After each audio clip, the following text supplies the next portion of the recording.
Welcome to your deep dive. You've given us quite the mix here. Biblical passages, commentary, historical analysis, and even a few personal reflections. Wow. Yeah. Today we're going to dive into the ancestry of Noah, Okay. the intriguing figure of Methuselah, Mm-hmm. and then the spread of humanity after the flood. As detailed in Genesis 10, the Table of Nations. It's going to be like piecing together a puzzle, Oh, I like that. using all these sources to try and understand, Yeah. the origins of different cultures and nations. Exactly. And speaking of origins, you mentioned in your notes that you're fascinated by names holding deeper meanings. Yeah. Well, get this. Methuselah, Okay. the oldest man in the Bible, Right. has a name that might have foreshadowed the flood. It means when he dies, it will happen. I've Mhm. never thought about it that way before. What's your take on that? Oh, it's a powerful concept. The idea that a name could hold such weight, Mm-hmm. almost like a prophecy. Mm-hmm. Some scholars see Methuselah's lifespan as this symbol of divine timing, kind of like a countdown to the flood. It marked the end of an era. A countdown. Wow. So it's Yeah. not just about his incredibly long life, Right. but the significance of his death as like a turning point in history. Exactly. And it's interesting to note that a lot of people think Methuselah died in the flood. Yeah, I think I did too. But the Bible actually places his death in the year the flood began, just before the waters rose. Okay, so his life and death were intertwined with this pivotal event. Right. But where does Noah fit into all of this? What made him stand out in a world that, according to the Bible, had become quite wicked? Well, Noah's lineage is key here. Okay. He descended from a line that's known for being righteous, Mm-hmm. with figures like Enoch, Hmm. who walked with God, Right. and then, of course, Methuselah. So Noah came from a family that was known for its closeness to God, uprightness. Do you think that kind of legacy shaped him, like prepared him for this monumental task ahead? Absolutely. I mean, imagine all the stories Noah must have heard growing up, Mhm. the values that were instilled in him by generations who valued righteousness. Yeah. It's almost like his family tree set him up to be a beacon of hope in a world that desperately needed it. It makes you think about, the impact our own families have on us. Oh, yeah. How our ancestors' values, for better or worse, kind of echo through generations. We can even draw a parallel to the idea of the end times, a concept you mentioned in your materials. Right. But just like Noah and his family were the only ones to survive, it makes you wonder if living righteously might be, like, crucial for surviving future challenges. Yeah, it's a powerful connection to make. I mean, the flood narrative has resonated with people for millennia Hmm. because of its themes of judgment, survival, and ultimately renewal. And that renewal is where Genesis 10, the Table of Nations, comes in, right? Yeah. It's like a roadmap to how Mhm. humanity kind of spread out and diversified Yeah. after the floodwaters receded. Exactly. Genesis 10 is often overlooked, but it's a fascinating chapter. It's essentially the only record we have that shows how different people groups, emerged and migrated across the earth. And it all starts with Noah's three sons, Shem, Ham, and Japheth. It's like these three brothers become the patriarchs of entire nations, each playing a role in shaping the world as we know it. Let's start with Japheth, Okay. the youngest. What can you tell us about his descendants? Well, according to Genesis 10, his descendants were known for spreading out far and wide. They became seafarers, settling on islands, much like Noah prophesied. Mm-hmm. It's even believed that some of them might be the ancestors of the Greeks and Russians. Wow. That's amazing. From one brother to shaping entire civilizations across continents. Now, what about Ham? His lineage is really intriguing, especially when you consider the debate surrounding the so-called curse of Ham. Yeah. The curse of Ham is definitely a complex and often misunderstood concept. It's crucial that we approach it with sensitivity, Yeah. and avoid imposing modern biases onto these ancient narratives. Absolutely. So let's stick to what the text actually says about Ham and his descendants. What stands out to you? Well, one prominent figure is Nimrod.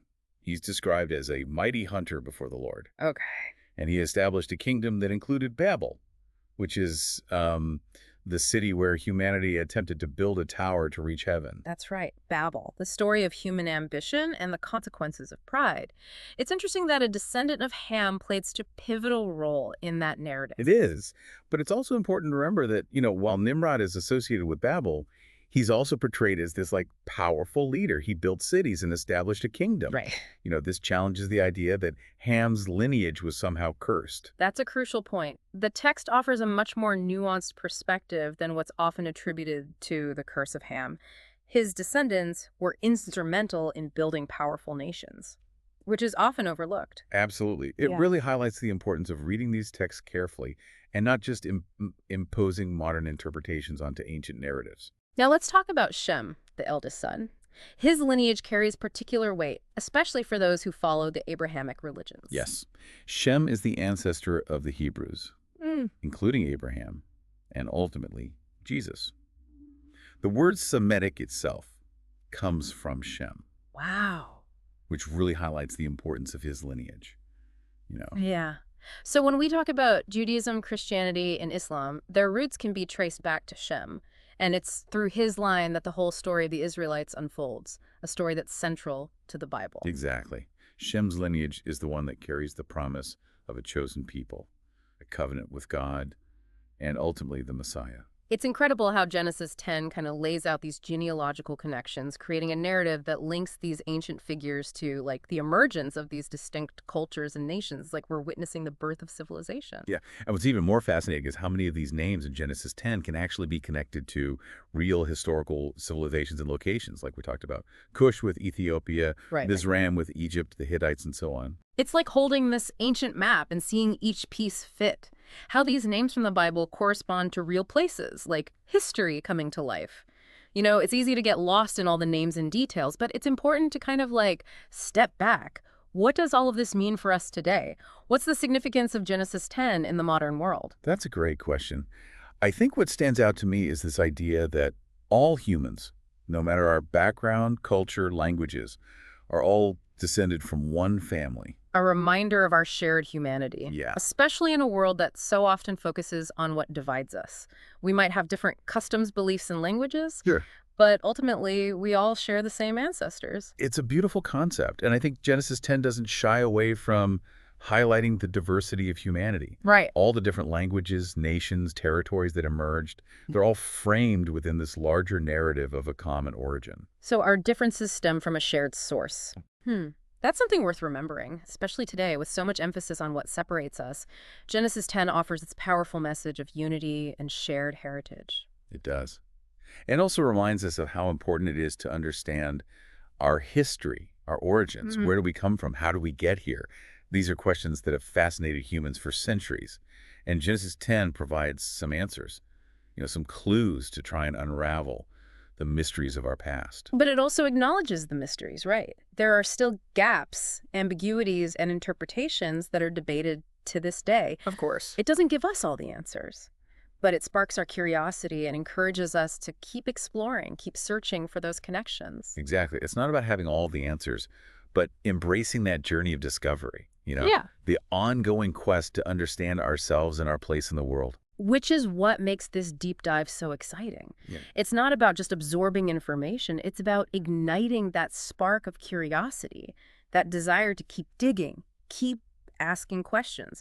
You mentioned in your reflections a fascination with family lineage. Yeah. Well, that leads us to a point that I think needs a little clarification. Okay. There's a slight discrepancy between the genealogy of Jesus, as it's presented in Luke, and the lineage we see in Genesis, specifically regarding Arpachshad.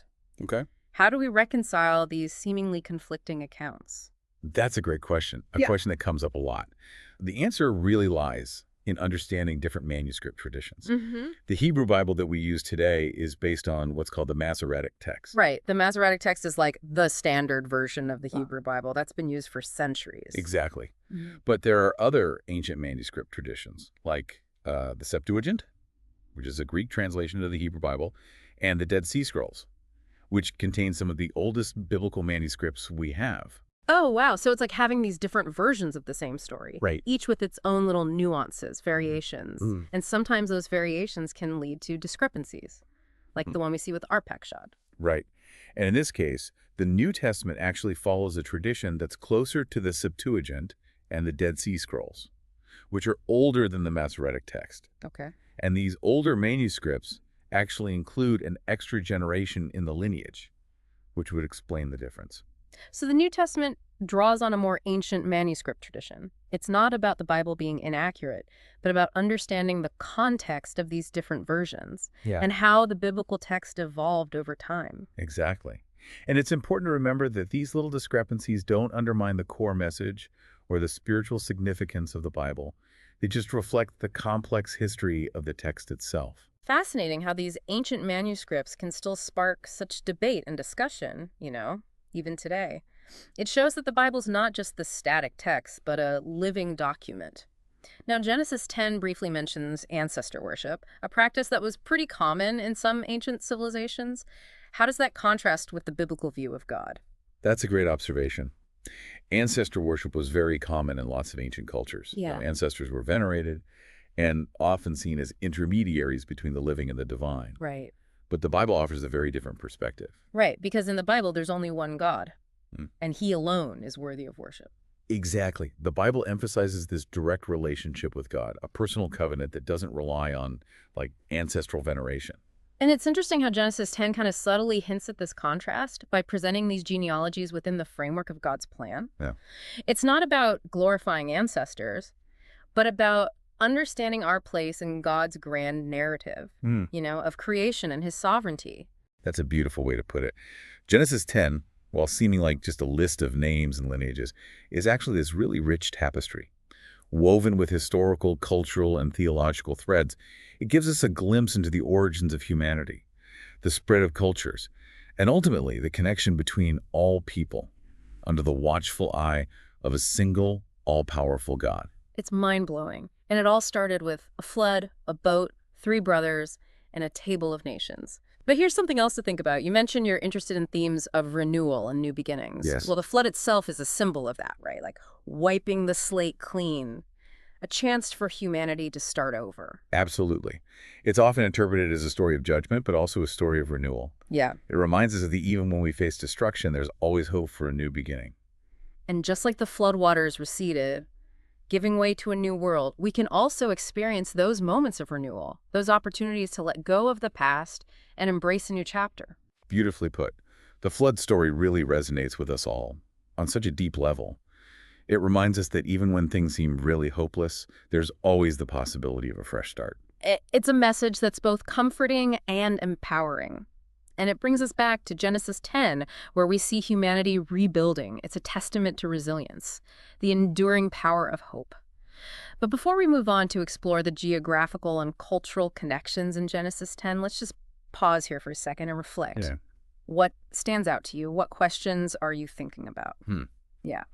It's really fascinating how Genesis 10, though it looks like a simple list of names, actually gives us a glimpse into the origins of humanity, the spread of cultures, and really the interconnectedness of all people. It's like we're time travelers using this ancient text as our guide. You mentioned earlier that you're interested in seeing those connections come to life. Yeah. Well, let's dive into those specific geographical and cultural links that are hidden within Genesis 10. Okay. For instance, we talked about Cush being linked to Ethiopia. What other connections just jump out at you? Well, take Mizraim, for example. Okay. That's actually the Hebrew word for Egypt. Oh, wow. And the ancient Egyptians referred to themselves as the people of Mizraim. Really? Yeah, pretty cool, right? It's like the biblical names are jumping off the page and into historical record. It's like a secret code revealing these links between the Bible and the history of civilizations. Yeah.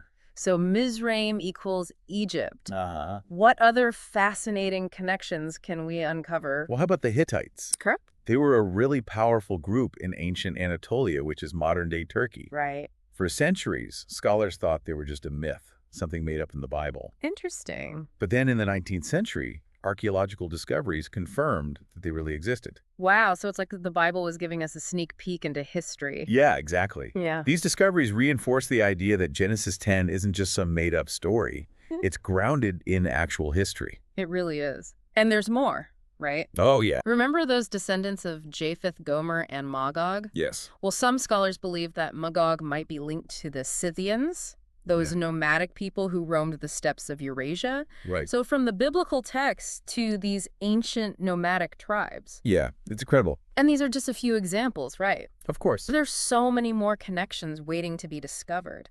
It's amazing to think that these ancient peoples, whose names are in Genesis 10, went on to establish civilizations, empires, cultures that shaped history. And it's not just about the grand civilizations and empires. Right. Genesis 10 also acknowledges the smaller tribes and groups, each with their own story and their own contribution to human history. It's like a reminder that every group, every person plays a role in the bigger picture. Absolutely.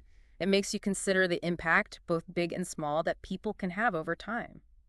What's also fascinating is that some of those biblical names are still used for geographical regions today. Oh, that's true. Like we still talk about the Middle East, which gets its name from its location relative to Europe, Right. the middle between the East and the West. It's like these ancient labels are still influencing how we see the world. That's a great point. Mm. It really is a testament to the lasting impact of these ancient cultures and how history is always shaping our present. It makes you wonder what other traces of these ancient peoples, these names from Genesis 10, are still around today. Yeah. What cultural practices, linguistic influences, even genetic connections can we trace back to the people who dispersed after the flood? Now, I know some people might get a bit overwhelmed by all those names and places in Genesis 10. I can see that. Does that mean the text is inaccurate or incomplete? Not at all. I think it's important to remember that what we know about the ancient world is always changing. New archaeological discoveries, linguistic analyses, historical research, these things are constantly shedding new light on these ancient cultures and how they connect to the Bible. So it's like we're putting together a giant jigsaw puzzle. We may not have all the pieces yet, but with every new discovery, we see the picture more clearly. Exactly. Yeah. We have to approach these ancient texts with humility, realizing that we don't know everything. And what we think we know might change as new evidence comes to light. Yeah. And that's what makes exploration so exciting. There's always more to learn, more connections to make, more mysteries to solve. I love that. It's like a never-ending detective story. And we're the detectives using all the tools we have to piece together the clues and solve the puzzle of our past. Speaking of mysteries, one thing that's always intrigued me is the whole idea of languages. Okay. How did so many different languages come from a single source? Does Genesis 10 have anything to say about that? Well, remember the story of the Tower of Babel? Of course. Some scholars believe that that story, with God confusing all the languages, might be a metaphorical explanation for why there are so many languages today. So imagine everyone speaking the same language. Mm-hmm. Then, as humans get more ambitious and prideful, God intervenes, scattering people and mixing up their languages, Right. leading to all these different languages and cultures. It's a pretty dramatic story. It is. And while some people take it literally, others see it as a symbolic representation of how languages naturally evolve and change over time. As groups moved around and interacted, their languages gradually shifted, leading to different dialects and eventually completely new languages. So whether you see it as divine intervention or a natural process, Right. the story of Babel really highlights the incredible diversity of human languages Yeah. and the challenges of communicating across cultures. And isn't it interesting how languages, while they can divide us, can also be a source of beauty, creativity, and cultural richness? It's a real paradox. Languages can both unite and divide, but they're definitely a key part of human culture and identity. Yeah. They shape how we think, how we express ourselves, and how we connect with the world. You've hit on something that I find so captivating. Yeah. It makes you really appreciate the power of words. Oh, absolutely. They can build bridges, start conflicts, express love, share knowledge, and even shape entire civilizations. And it all began somewhere, somehow, with Noah's descendants spreading out and their languages changing over time. Right? But here's a question. Okay. If languages are always changing, what does that tell us about the future of human communication? Good question. Will we one day have a single universal language? I don't know. Or will technology create new ways to communicate that go beyond language altogether? Those are great questions, and I think we're still figuring out the answers. Yeah. We live in a time of incredible global connection, where technology is constantly changing how we communicate. It's fascinating to think about what the future of language holds, how it might evolve, diversify, or maybe even merge. It's like watching a new chapter in human communication unfold right before our eyes. Yeah, that's a good way to put it. And it all goes back to those ancient roots, those seeds planted by the descendants of Noah. It all connects. Let's get back to Genesis 10 for a moment. Okay. We haven't talked much about migration. Right. How did those ancient people decide where to go? What influenced their movements? Good questions. Genesis 10 gives us some clues. Okay. For one thing, we see that Noah's sons and their descendants didn't just scatter randomly. Right. There's a pattern to their migration. Certain groups settled in specific regions. So it wasn't just chaos. There was some method to it all.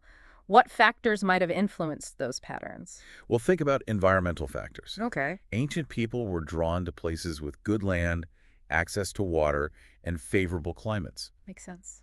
Those things were essential for survival and building lasting communities. You wouldn't want to start a civilization in the middle of a desert, right? Exactly. So the environment played a big role. What else? Well, we also need to consider social and cultural factors. Okay. Ancient people often migrated in groups.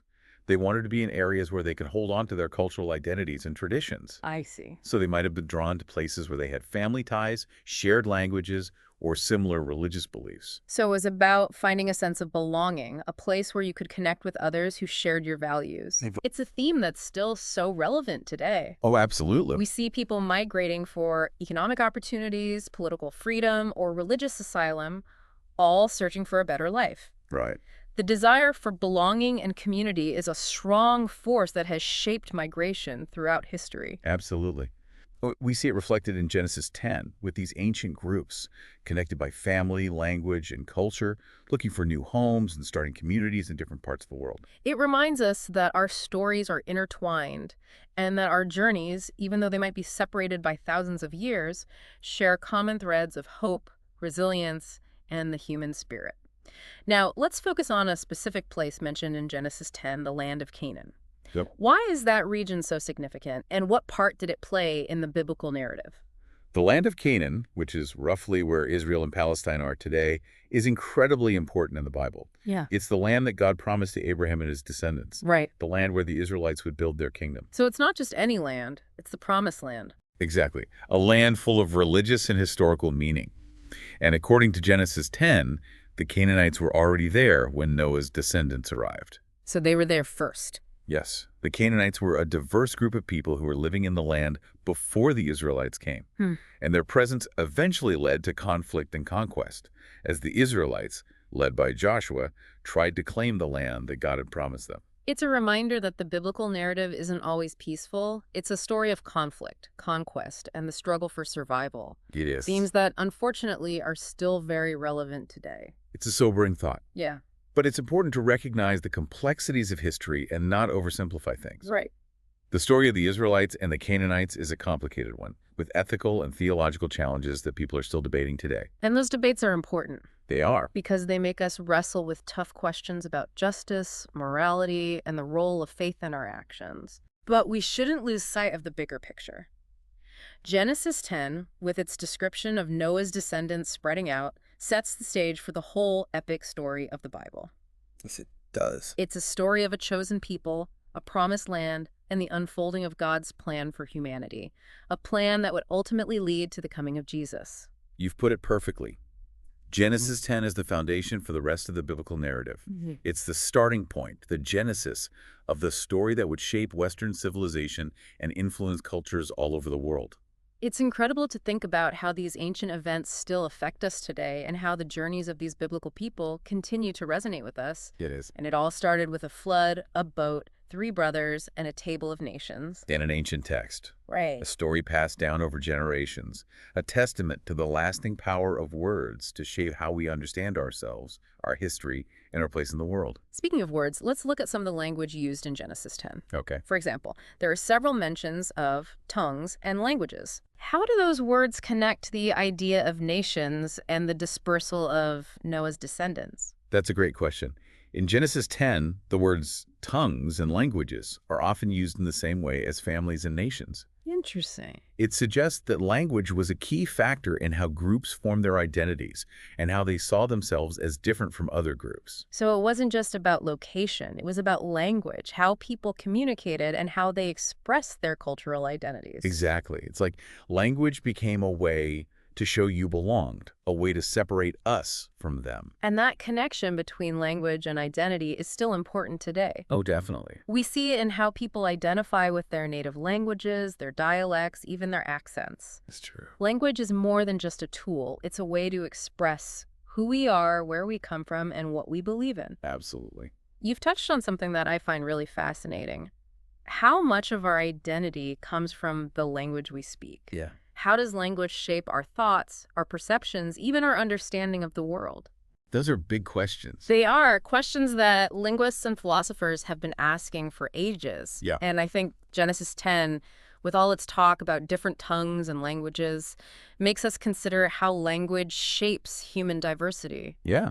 And it also makes us think about the challenges of understanding and appreciating people who speak different languages and come from different cultures. It's a call for empathy and understanding, It is. a call to build bridges across those linguistic and cultural gaps. Right. And that's especially relevant today, Absolutely. in a world where globalization and technology are bringing us closer together than ever before. It's a reminder that even though we might speak different languages, Yeah.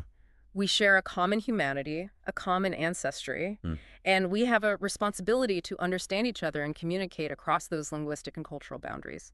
Beautifully put. But let's not forget about the challenges. Okay. As much as language can bring us together, Yeah, it can also divide us. that's true. Misunderstandings, cultural clashes, and language barriers can lead to conflict. You're right. Genesis 10, with its talk about Noah's descendants spreading out and all the different languages that emerged, hints at those challenges.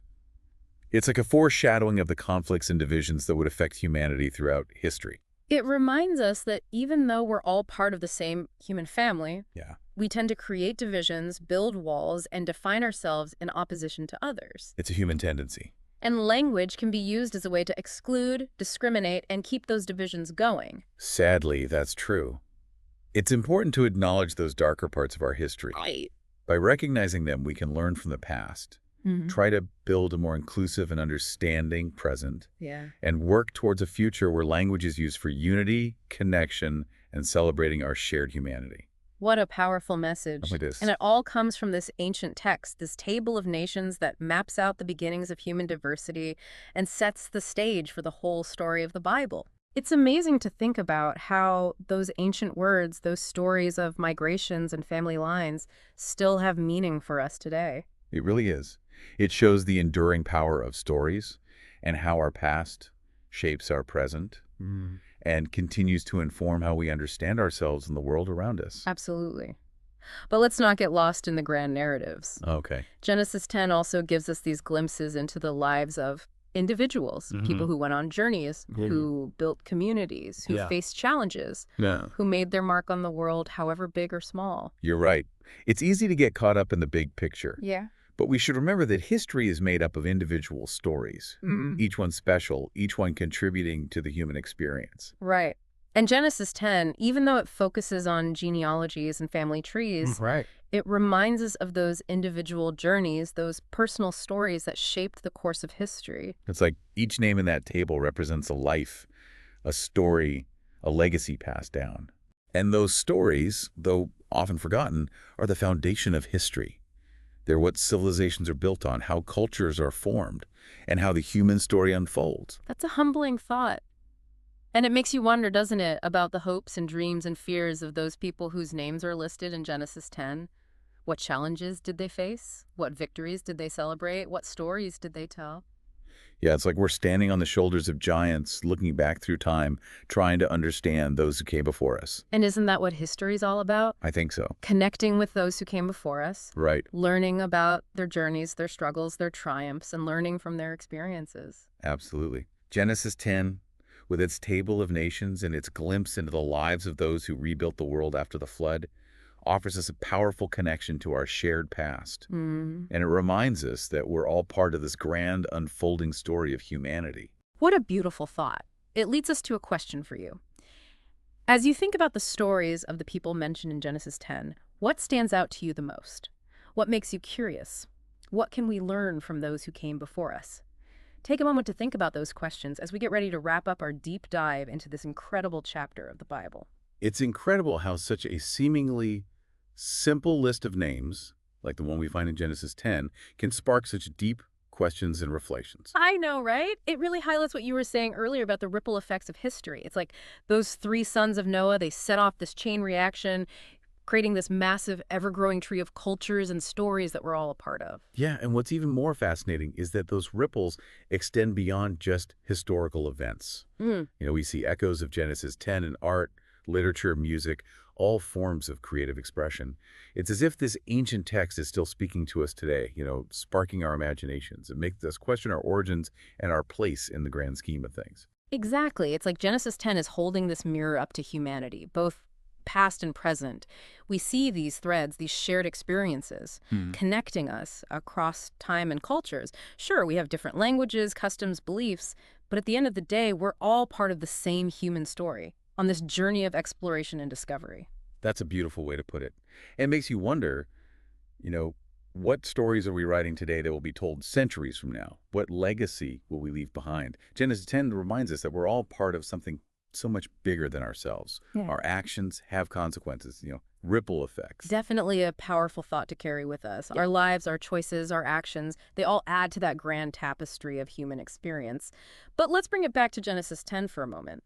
What would you say is the most important takeaway from this chapter? What's the main message? To me, the core message of Genesis 10 is this affirmation of human diversity, but within a framework of a shared origin. You know, it's a celebration of the variety of cultures, languages, and nations that all came from a single source. It's a reminder that our differences don't have to divide us. They actually reflect the beauty and complexity of what it means to be human. That's a really powerful message, especially today. It's like an ancient blueprint for unity and diversity. Exactly. Genesis 10 is a powerful antidote to things like prejudice and discrimination. It encourages us to embrace our differences and celebrate the incredible tapestry of human cultures. It's a message we could all use a little more of in our world today, where divisions seem to be growing wider and fear and intolerance are on the rise. But Genesis 10 reminds us that we always have a choice. We can choose to build walls, or we can choose to build bridges. We can focus on what divides us, or we can celebrate our shared humanity.